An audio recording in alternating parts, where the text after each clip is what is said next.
공부를 아주 잘하는 학생이라든지 이런 사람들 보면 대부분 강박적인 성격을 가지고 있죠. 그거는 치료 대상이죠. 본인은 안 불편하니까 병원에 안 갈 텐데요. 연세대학교 의과대학 세브란스병원의 정신과학 교실 남궁기 교수고요. 국회는 남궁마트 사장입니다.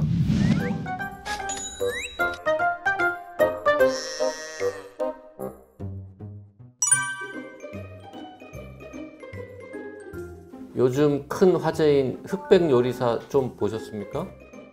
처음부터 끝까지 정주행은 못했는데 하도 주위에서 사람들이 얘기를 해서 기회 날 때마다 중간중간 보고 있었어요. 안성재 셰프가 화제잖아요. 네.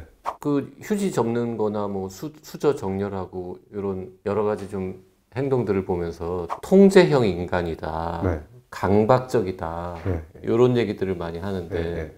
통제형 인간 이런 용어가 원래 있습니까?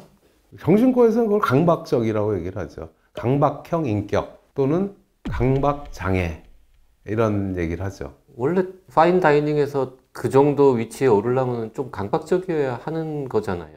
그렇죠. 그러니까 파인다이닝이 아니라 모든 분야에서 그렇죠. 강박적이라는 게 그 일의 계획을 세우고 물론 거기 앞에 지나치게라는 얘기가 들으면 이제 병이 되는 거지만 강박적인 경향이 없으면 일의 성취를 이룰 수가 없거든요. 그래서 일에 어떤 일가를 이뤘다든지 공부를 아주 잘하는 학생이라든지 이런 사람들 보면 대부분 강박적인 성격을 가지고 있죠. 근데 단 그걸 이제 obsessive compulsive disorder라고 그러는데 강박 장애는 그 강박적 경향 때문에 효율적인 생활을 할 수 없는 경우에 이제 진단을 붙이거든요. 근데 예를 들어서 내가 폭탄 제거반이다. 그러면 강박적이지 않으면 그 사람은 폭탄 쳐서 죽었을 거예요. 아마. 그러니까 어떤 일을 성취하기 위해서 아주 꼼꼼하게 디테일하게 순서대로 이렇게 하는 거는 강박적인 사람이긴 하지만 일을 성취해서 병은 아니고 근데 그게 예를 들어서 뭐 필요 없는 것에 그러니까 예를 들어서 요리사가 냅킨을 접고 포크를 똑바로 놓느라고 요리를 할 시간이 없다. 그럼 그 사람은 강박 장애죠, 그거는. 근데 이제 요리도 그런 매뉴얼에 맞춰서 자기 프로토콜에 맞춰서 아주 잘하고 깨끗하게 정리하고 그렇게 한다 그러면 그거는 그 사람의 강박성 경향이 그 사람을 성공으로 이끄는 거죠. 강박성 경향하고 강박장애라는 병하고를 구별하는 선 같은 게 있어요. 그러니까 보통 우리가 강박이라는 건 뭐냐면 정의가 뭐냐면 쓸데없는 생각을 그러니까 쓸데없다는 게 포커스거든요. 할 필요가 없는 생각을 계속해서 하고 또는 그 행동을 하지 않으면은 불안이 많이 올라와서 그걸 할 수밖에 없는 상태. 그러니까 그 강박장애가 심하면 사람의 생활의 효율성이 엄청 떨어지고 그러니까 예를 들어서 내가 나가는데 집 도어가 안 닫힌 것 같다라는 생각이 계속 들고 그래서 확인을 하다 보면 출근을 제 시간에 못 하게 되겠죠. 그런 것들처럼 그 다음에 화장실에서 샤워하는데 2시간이 걸린다든지 온몸을 다 깨끗이 닦느라고 그 다음에 공부할 때도 그래요. 내일 시험인데 책상 정리하느라고 8시간을 쓰면 그 사람이 공부를 할 수 있겠습니까? 그러면 성적이 안 좋아질 거죠. 그런 게 이제 강박장애고 강박적 성격은 대충대충 공부하지 않고 앞서부터 꼼꼼하게 해나가는 사람. 그렇지만 그 사람은 시간을 맞춰요. 끝날 때까지. 근데 완벽하게 토시 하나 안 틀리고 외워야 된다는 생각에 1페이지를 넘어가지 못하는 사람은 강박적 장애죠. 어느 정도 강박적인 성향이 없으면 오히려 성공하기 힘들다. 그렇게 말해도 사실일까요? 그렇죠. 일반적으로. 왜냐하면 완벽하게 하려고 노력을 하고 꼼꼼하게 하고 소위 말해서 빵꾸를 잘 안 내니까. 근데 강박적 경향이 너무 없는 사람들은 그냥 대충 하고 펑크가 펑펑펑펑 나가. 아, 그거 안 챙겼는데 아, 오늘이었나 뭐 이런 것들이. 그래서 그거는 동전의 앞뒷면하고 비슷해요. 근데 그 사람은 에너지가 들고 좀 편하게 살지도 모르겠지만 결과는 또 그렇게 바람직하지 않고. 강박적인데 본인은 안 불편한데 주변 사람이 불편한 경우도 있잖아요. 그걸 이제 통제하려고 그러는 경우에. TV에도 가끔 나오대.